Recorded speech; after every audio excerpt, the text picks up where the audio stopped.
Eu quero convidá-los para lermos o texto que vai servir para a nossa reflexão na noite desse dia. Trata-se de uma passagem do Novo Testamento, Colossenses, capítulo 1. Vamos ler os versos 24 a 29. Epístola de Paulo endereçada aos Colossenses, capítulo 1. Vamos ler a partir do verso 24.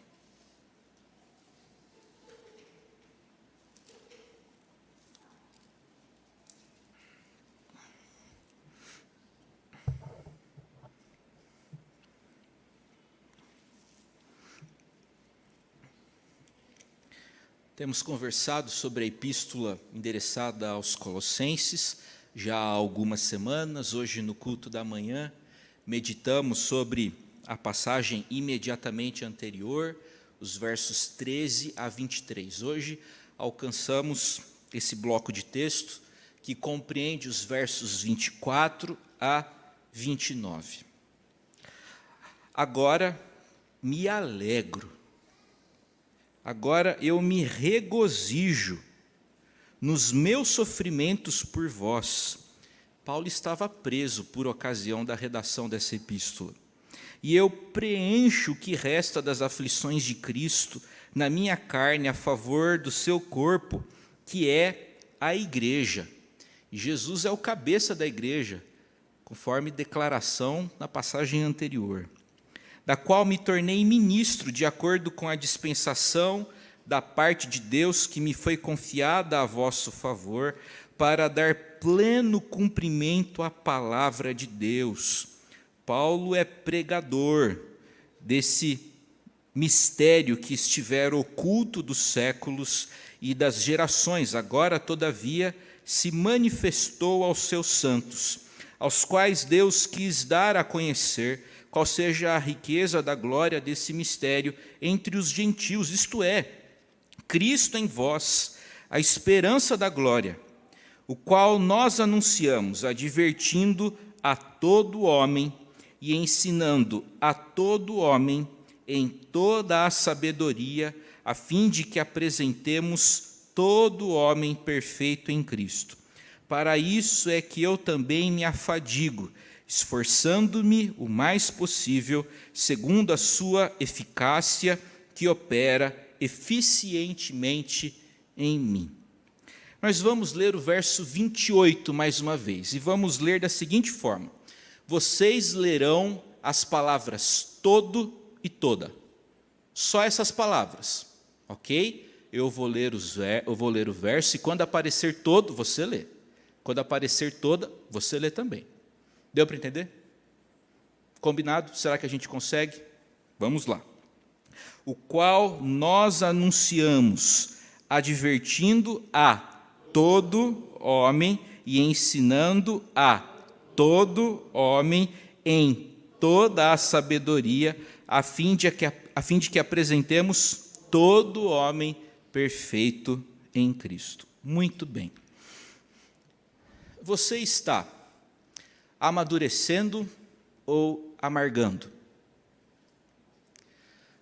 Conforme o tempo está passando, você está se tornando um indivíduo mais maduro ou mais amargo? Faço essa pergunta porque nós só temos essas duas alternativas na vida. Na vida da gente, nós só temos essas duas escolhas para fazer. Ou nós amadurecemos, ou nós nos tornamos pessoas amargas e embrutecidas. Não existe uma terceira via. Ou você amadurece, ou você amarga. Hoje quero conversar com vocês a respeito da maturidade cristã e também de outros assuntos que são comunicados a nós por meio dessa passagem que acabamos de ler. Prezados irmãos, inicio a minha fala participando vocês que existe grande compatibilidade entre a situação dos cristãos colossenses do século I e a situação dos cristãos jundiaenses do século 21. Como assim? Você deve estar se perguntando. Vamos lá. A cidade de Colossos ficava no vale do rio Lico, em um distrito montanhoso a cerca de 160 quilômetros da cidade de Éfeso. As cidades vizinhas de Laodiceia e Hierápolis ultrapassavam Colossos no sentido de importância. Nós que vivemos no interior, nós que vivemos aqui em Jundiaí, estamos em uma situação semelhante, uma vez que estamos bem no meio, não é, de cidades que são maiores e mais expressivas, a saber, Campinas e a própria capital do estado, a cidade de São Paulo. A outra compatibilidade entre a situação dos cristãos colossenses e nós, cristãos jundiaenses, é o perigo da falsa doutrina, o perigo do erro, o perigo da heresia.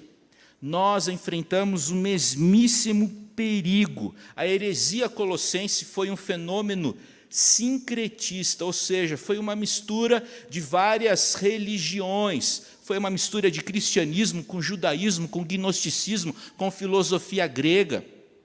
E esse sincretismo também nos ameaça hoje, uma vez que vivemos numa época altamente tolerável à inverdade, ao erro, em uma época altamente marcada pela negação da verdade e caracterizada também pelo pluralismo religioso, de modo que não é difícil, não é raro, não é esporádico encontrarmos um indivíduo que pensa que é cristão, mas que concebe Deus de maneira incompatível com o ensinamento das Sagradas Escrituras.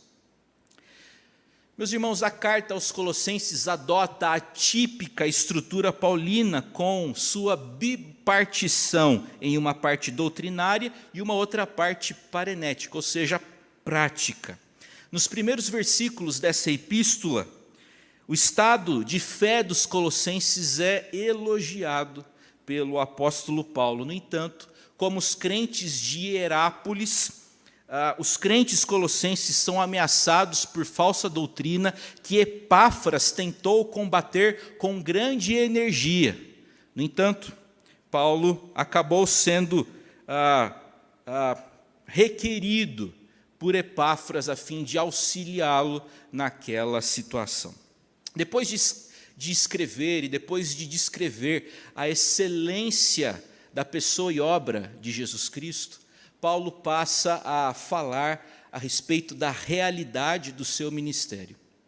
Paulo passa a descrever acerca da realidade do seu serviço a Deus. E é sobre esse assunto que eu gostaria de tratar com vocês nessa oportunidade. A primeira lição que eu destaco é que Paulo fala sobre a realidade do sofrimento. O sofrimento faz parte da vida. E o sofrimento faz parte especialmente da vida cristã. Prezados irmãos, chamo a atenção de vocês para o verso 24. Agora me entristeço por causa dos meus sofrimentos por vocês. É isso? Não. Agora me alegro, me regozijo nos meus sofrimentos por vós e preencho o que resta das aflições de Cristo na minha carne, a favor do seu corpo, que é a igreja. Colossenses é uma das várias epístolas que Paulo escreveu da prisão. Paulo estava preso porque estava pregando o evangelho. A prisão do apóstolo dos gentios foi absolutamente injusta, mas não é porque ele está sofrendo injustiça que ele está amargo. Paulo é um camarada maduro, ele aprendeu com a vida, ele aprendeu com o próprio Senhor e ele compreende que tudo o que está acontecendo com ele faz parte de um plano maior, o que permite que o apóstolo Paulo se alegre, se regozije, se fortaleça naquela situação que ele estava vivendo. Embora Paulo não tenha ido a Colossos, embora Paulo não tenha fundado a igreja de Colossos, ele se considera pastor daquela comunidade, uma vez que ele teve participação na pregação daquele que foi o plantador da igreja de Colossos. Paulo entende-se como responsável por aquela comunidade, e Paulo compreende que os sofrimentos pelos quais ele estava passando na prisão eram também em prol daqueles irmãos. É por isso que o apóstolo Paulo declara: eu me regozijo nesse sofrimento, porque sei que isso vai promover a glória do Senhor e também o bem de vocês, o bem dos crentes, o bem da igreja. Paulo se alegra em padecer por aqueles irmãos, pois compreende que sofrer por Cristo configura-se como privilégio, configura-se como galardão. Paulo inclui os cristãos colossenses nos seus sofrimentos, porque ele estava preso em virtude da pregação do Evangelho. E Paulo diz que sua prisão aconteceu para completar o que restava das aflições de Cristo. Paulo não está dizendo aqui que seus sofrimentos são redentores ou salvíficos. O apóstolo Paulo apenas está declarando que aquilo que começou com Jesus Cristo na cruz continua, permanece na vida da igreja.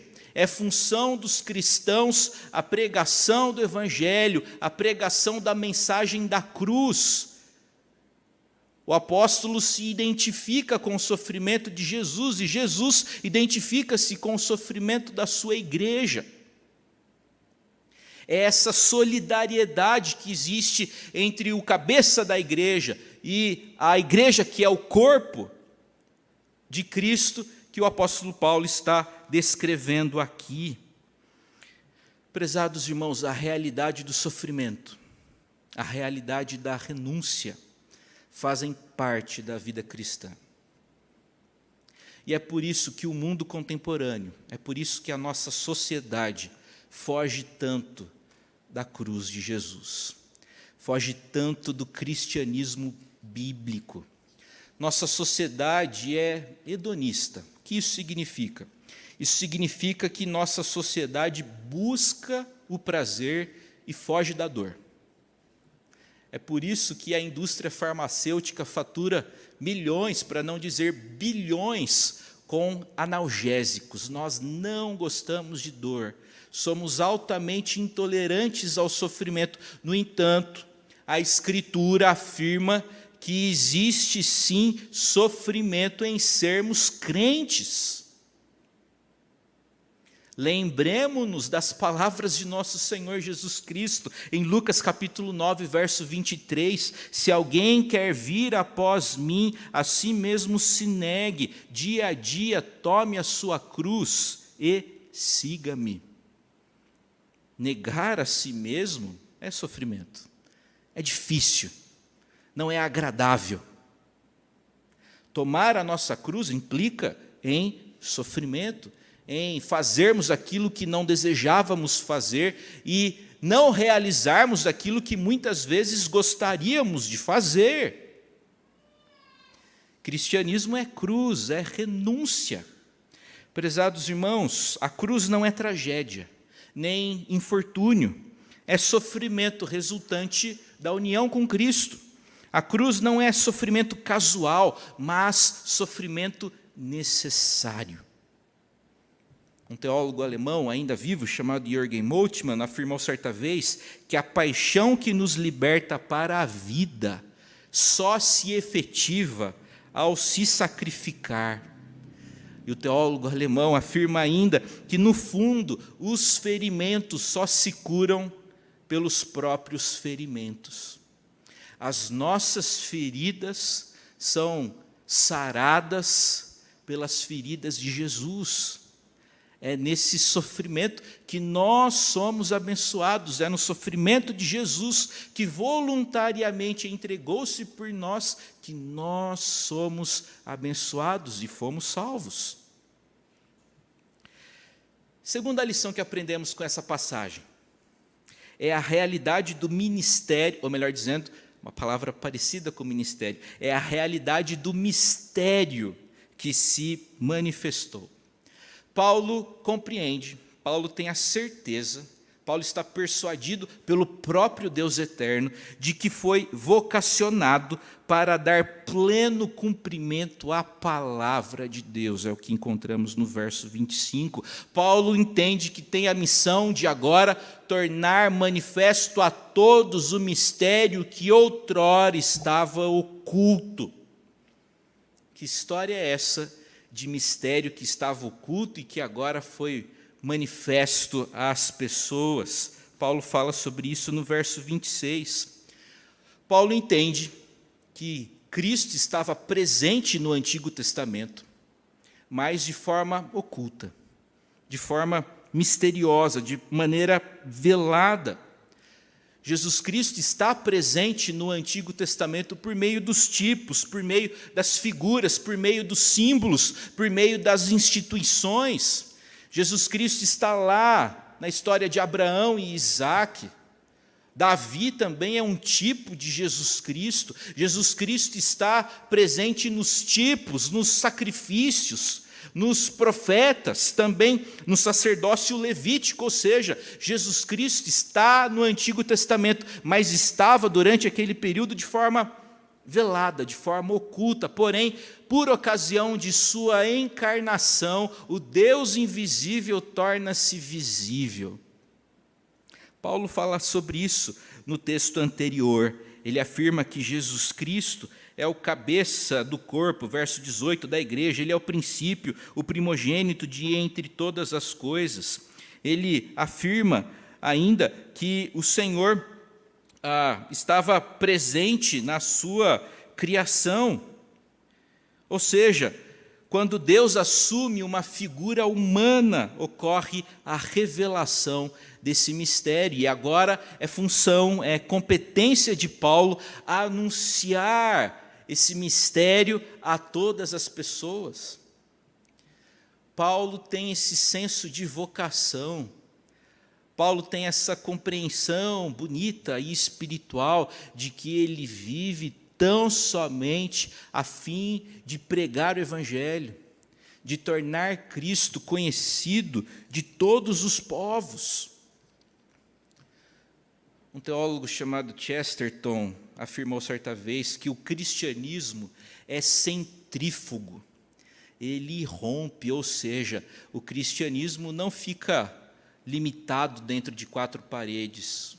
Uma espiritualidade assim não pode ser denominada de cristianismo, visto que é característica do cristianismo espalhar-se, irromper, ir para fora, alcançar outras vidas. Meus irmãos, a missão da igreja começa com uma espécie de explosão de alegria. A notícia de que o Jesus rejeitado e crucificado agora está vivo e vitorioso é algo que não pode ser omitido. Você precisa compartilhar essa boa notícia.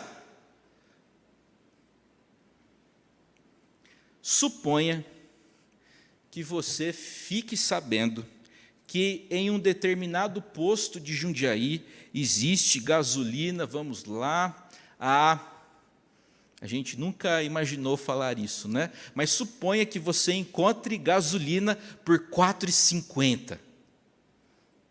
A gente está pagando 6, né? Dependendo do posto já. R$ 4,50. O que você vai fazer com essa notícia?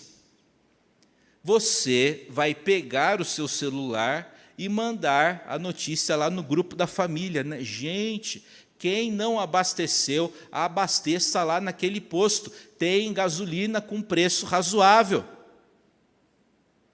Você vai mandar essa notícia para os seus familiares, você vai mandar essa notícia para os seus amigos.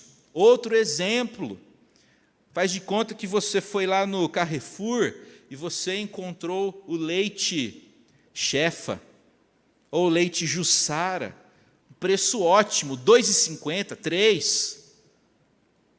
O que você faz com a notícia? Gente, vai lá no Carrefour porque tem leite barato. Por que você faz isso? Porque você quer o bem de outras pessoas. Ora, se você compartilha a notícia da gasolina com preço razoável, a notícia de um leite com preço razoável, por que não compartilhar a notícia de que Deus em Cristo veio ao nosso encontro para nos salvar? Essa é a melhor notícia que temos para dar. A igreja é o plano A de Deus para redimir o mundo. E Deus não tem plano B. Repito, a igreja é o plano A de Deus para redimir o mundo. E Deus não tem plano B. É dessa forma que o Senhor quer que as pessoas o conheçam, por meio do testemunho dos crentes. Conta-se que o rapaz precisava entregar uma resenha de livro que valeria 50% da nota do semestre. E ele leu o livro, fez uma vasta pesquisa, escreveu bem, pesquisou bastante, conferiu o texto, submeteu o texto a uma análise gramatical, enfim. O trabalho estava lindo e ele entregou para o professor. O professor leu o trabalho e devolveu para o aluno com as seguintes anotações: grande conteúdo, excelente biografia, pesquisa impressionante, nota F, livro errado. Será que a gente não corre o risco de, naquele dia, o Senhor olhar para nós como igreja e dizer o seguinte: olha, belo prédio, bancos confortáveis, dá até para tirar um cochilo, liturgia ortodoxa, tradicional, pregação bíblica, nota F, trabalho errado. Me adorar faz parte do que eu quero para vocês, mas o que eu queria, sobretudo, é que vocês pregassem o Evangelho a todas as pessoas. Pergunto, você tem compartilhado o Evangelho? Nós temos compartilhado o Evangelho? Aprendi com os antigos a cantar aquele belo hino, entoamos hoje de manhã: minha pátria para Cristo, eis a minha petição. Senhor, salve o Brasil.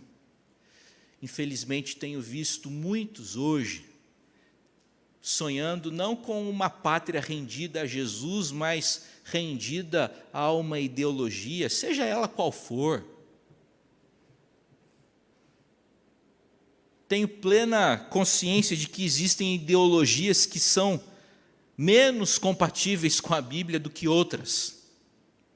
No entanto, não podemos ter a ilusão de que nosso país será salvo por conta de um líder político ou de uma determinada ideologia, seja ela A ou B. Nossa esperança deve estar no Senhor.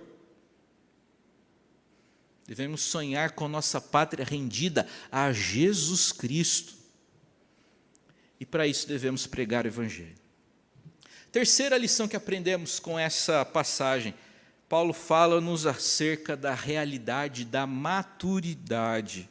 Os versos 28 e 29 tratam sobre a maturidade cristã. E esse era o grande objetivo, o grande alvo de Paulo em relação aos crentes colossenses. A palavra grega traduzida por perfeito no verso 28 é a palavra grega teleios. E essa palavrinha ocorre 19 vezes em todo o Novo Testamento, sempre comunicando a ideia de maturidade. A maturidade é difícil de ser obtida. A grande maioria de nós, inclusive esse que vos fala, sofre de imaturidades prolongadas. Mesmo no adulto, a pequena criança ainda se esconde em algum lugar. Sofremos com imaturidade. Meus irmãos, a maturidade espiritual envolve adoração, confiança, amor e, sobretudo, obediência ao Deus eterno.